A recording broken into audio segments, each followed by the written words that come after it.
به عنوان خادم ملت بدانند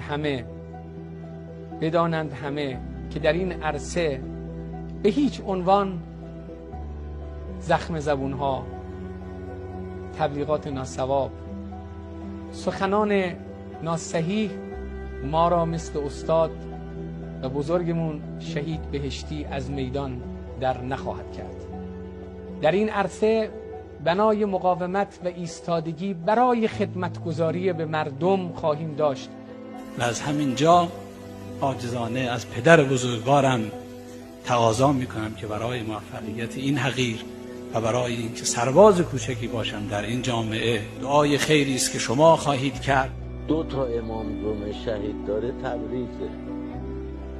بله دیگه، شهید آیت الله قاضی طباطبایی، شهید آیت الله مدنی، هر 2 تاشم تیره.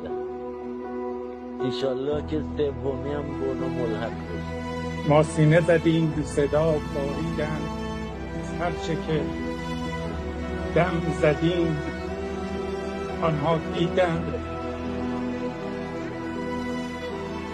ما مدعیان صف اول بودیم، از آخر مجلس شهدا را دیدیم.